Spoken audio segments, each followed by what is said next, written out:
The Home Office has been criticised for leaving care workers and cleaners out of a scheme that will support the families of migrant NHS workers who die of COVID-19. Now, I just want to take a moment to tell you how that works and how that has been allowed to happen to our magnificent home, to our country. How have we ended up in a place where the Home Secretary can think, sack them, they're dead, but they're just care workers and cleaners, so we'll get rid of their families if we want.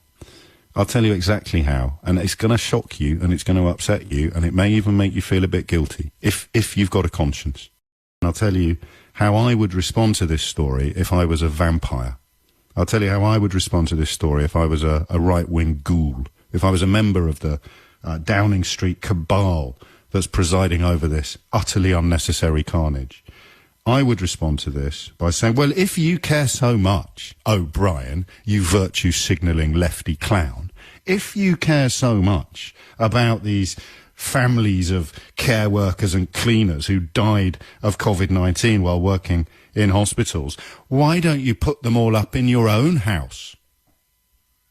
That's how it's happened. Make no mistake at all. The minute we allowed comments like that to pass into the mainstream of our civilization, we made things like this possible. We opened the door, we flicked on the green light. The minute, and it happened everywhere. It happened from the highest echelons of government and media right down to the spit and sawdust saloon bars. The minute we let that vile, racist, disgusting rhetoric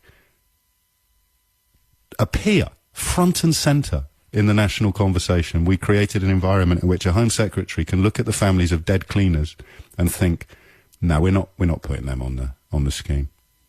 God, I'm so close to swearing. That never happens to me. I'm so close to swearing. Stuff them. They're just cleaners. And I didn't hear the interview with Priti Patel earlier. I just heard that little item in the bulletin about the grading of workers. Where do you think it leads?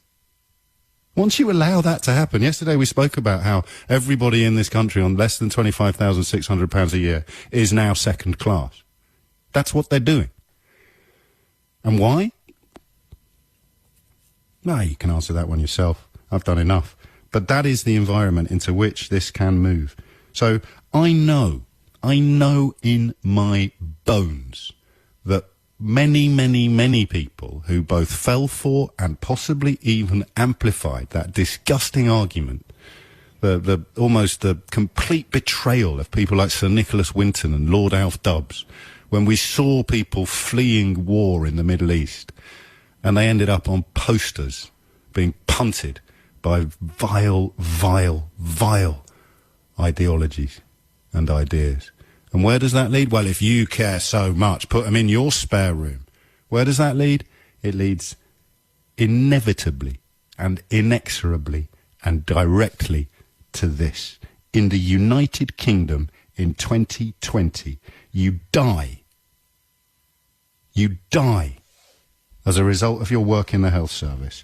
And the Home Secretary tells your family, your grieving, bereaved family, yeah, there is a scheme. There is a scheme for families of workers who died, but your mum doesn't qualify because she was just a cleaner.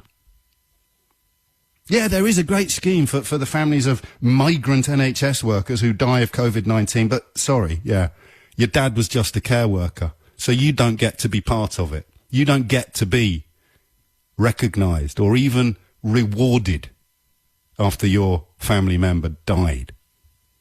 Oh, and if you care so much about the families of these cleaners and these care workers who happen to have been born overseas, but who died while working in the NHS, yeah, well, why don't you put them up in your own spare room? Anyone checked with Yvette Cooper yet to see if she's got a refugee in her back bedroom? This is where it leads. And those of us who warned you have no choice but to carry on pointing it out.